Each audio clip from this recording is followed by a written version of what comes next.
ಕೈಕಮಲ ನಡುವೆ ಮತಗಳ್ಳತನ ಆರೋಪ, ಚುನಾವಣಾ ಆಯೋಗದ ವಿರುದ್ಧ ತನಿಖೆಗೆ ಚಿಂತನೆ.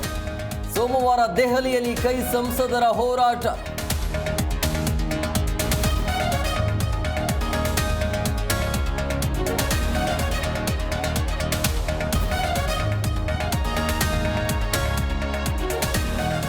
ನಾಳೆ ಬೆಂಗಳೂರಿಗೆ ಪ್ರಧಾನಿ ಮೋದಿ ಎಂಟ್ರಿ, ನಮೋ ಸ್ವಾಗತಕ್ಕೆ ಸಿಲಿಕಾನ್ ಸಿಟಿ ಜಗಮಗ.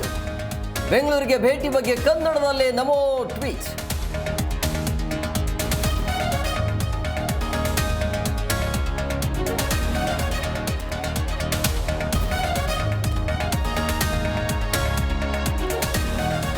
ಧರ್ಮಸ್ಥಳದಲ್ಲಿ ಇಂದು ಶವಶೋಧ ಕಾರ್ಯ, ಉಳಿದ ಸ್ಥಳ ಶೋಧಕ್ಕೆ ಜಿಪಿಆರ್ ಬಳಸಲು ಎಸ್ಐಟಿ ಚಿಂತನೆ.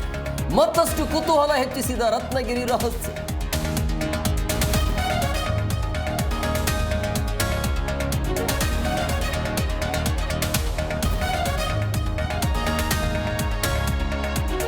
ವಿಷ್ಣು ಸಮಾಧಿ ತೆರವಿಗೆ ಸಿಡಿದೆದ್ದ ಬಾದ್ಶಾ, ಯಾವುದೇ ಹೋರಾಟಕ್ಕೆ ನಾನು ಸಿದ್ಧನೆಂದ ಕಿಚ್ಚ. ಭಾವನಾತ್ಮಕ ಸಂಬಂಧ ಇತ್ತೆಂದ ಶ್ರುತಿ, ಅನಿರುದ್ಧ ಭಾವುಕ.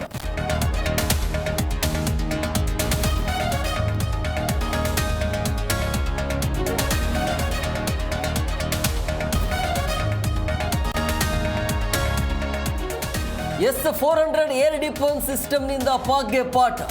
ಪಾಕ್ ಮಿಸೈಲ್ಸ್ ವಿಮಾನಗಳನ್ನು ಹೊಡೆದುರುಳಿಸಿದ್ದೇವೆ. ಸಿಂಧೂರ ಆಪರೇಷನ್ ಬಗ್ಗೆ IAF ಚೀಫ್ ಹೇಳಿಕೆ.